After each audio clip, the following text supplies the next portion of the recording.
À l'audience du 12 février 2024, un autre témoin du nom de M. Ismaël Ba, logisticien, domicilié à Lambagne à l'époque, déclarait devant ce tribunal que le 2 octobre 2009, je suis venu à l'esplanade de la mosquée Faisal pour assister à l'exposition et à la restitution des corps. Après l'altercation entre le ministre Koutoubou Sanou et la population, la police est intervenue. Je suis allé à l'intérieur de la mosquée Faisal. Étant là, la police est rentrée à l'intérieur en lançant des gaz lacrymogènes. Monsieur le Président, même les lieux de culte ne sont pas épargnés. Ça ne leur dit absolument... Là où l'être humain ne leur dit absolument rien, le lieu de culte ne leur dit absolument rien. Ça veut dire que ce ne sont pas des religieux. Ils ne sont ni chrétiens ni musulmans. Ils n'appartiennent à aucune religion, Monsieur le Président, ceux qui ont fait ça. Nous sommes sortis dans la débandade à la recherche d'une autre mosquée pour faire la prière du vendredi. C'est ainsi que je me suis retrouvé dans une mosquée qui se trouve à la Kamayenne, non loin du cimetière. Après la prière, suite aux demandes répétées d'un imam de ne pas laisser les corps dans les mains des militaires, de peur qu'ils ne les jettent dans la nature ou dans la mer, nous avons été prendre les corps pour les acheminer au cimetière de Cameroun. Voyant la lourdeur de corps et la longue distance à parcourir, des officiers militaires ont proposé de nous aider à les transporter dans les camions. Chose que nous avions acceptée difficilement après plusieurs échanges. Oui, on ne pouvait pas être rassuré que si ils embarquaient les corps, qu'ils allaient les amener au cimetière. Parce que ce sont des bérets rouges aussi. C'est des bérets rouges, des gendarmes et des policiers qui ont tué. Donc si les mêmes offrent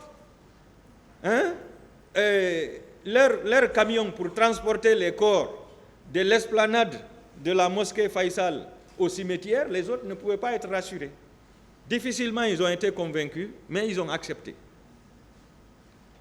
Une fois au cimetière, nous avions dépêché un jeune pour nous trouver des feuilles pour couvrir les corps, comme à l'accoutumée. Parti à la recherche de ces feuilles, ce dernier a constaté la présence d'une grande tombe qui était fraîchement fermée. Il a attiré notre attention et nous sommes allés faire le constat.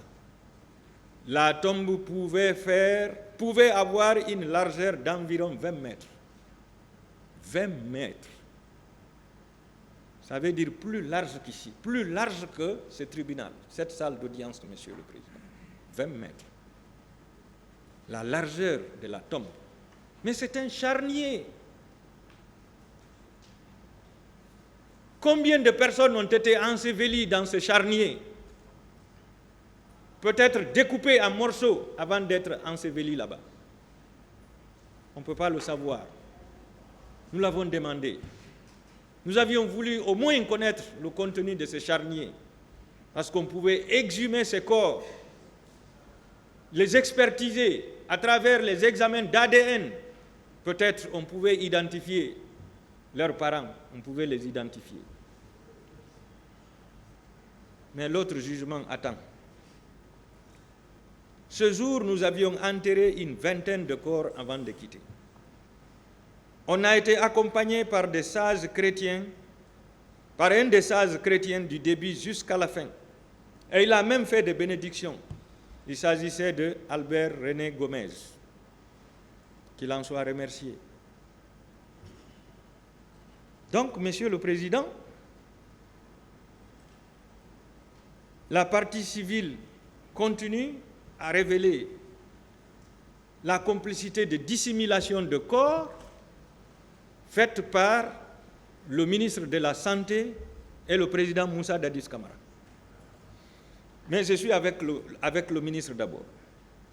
À l'audience du 14 février 2024, Maître Mamadou Chérif Bari, mécanicien de profession, témoin, déclaré devant ce tribunal que le 28 septembre 2009, alors que j'étais au garage dans l'attente d'un de mes apprentis qui était allé chercher notre repas, j'ai appris qu'un jeune mécanicien a été tué par balle à Koloma. Parti pour l'identification, j'ai découvert qu'il s'agissait de mon apprenti qui a reçu 8 balles. Et qu'est-ce qu'ils ont fait? Après lui avoir donné 8 balles, parce que l'altercation, c'était autour du bol, c'était autour du repas. Ils ont voulu qu'il leur donne le repas, il a refusé. Donc ils ont retiré de force, et comme il s'est opposé, ils l'ont logé 8 balles. 8 balles. C'est ainsi que je lui ai fait embarquer dans une ambulance de la Croix-Rouge en direction de la morgue de l'hôpital national d'Onka.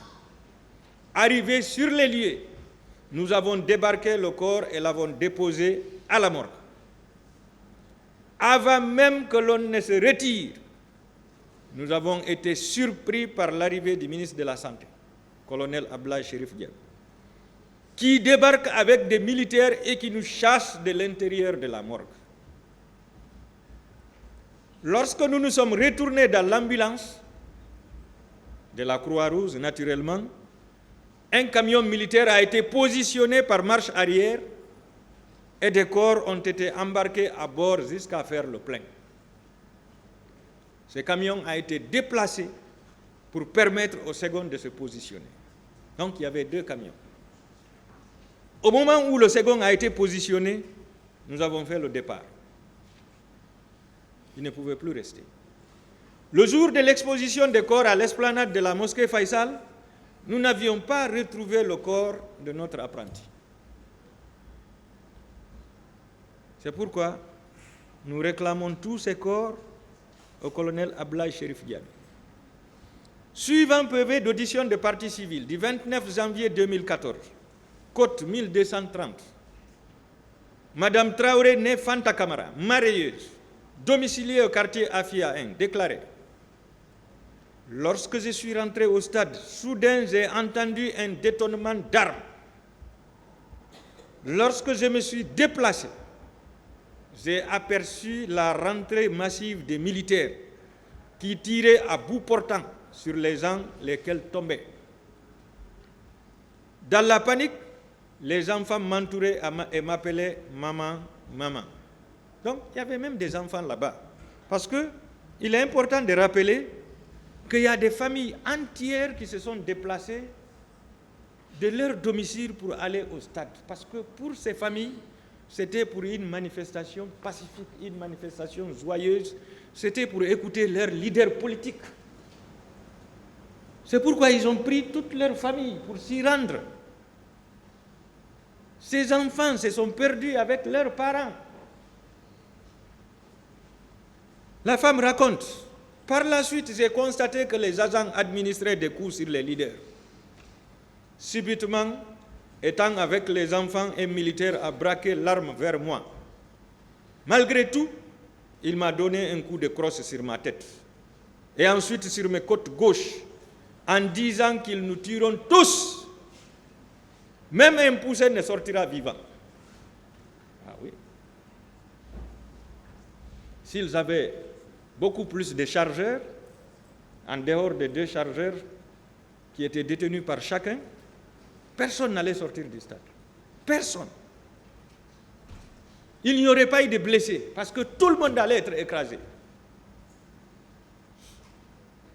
Mais c'est quand les munitions étaient complètement épuisées qu'ils ont commencé à poignarder, à frapper, à découper, à égorger, jusqu'à même être fatigués.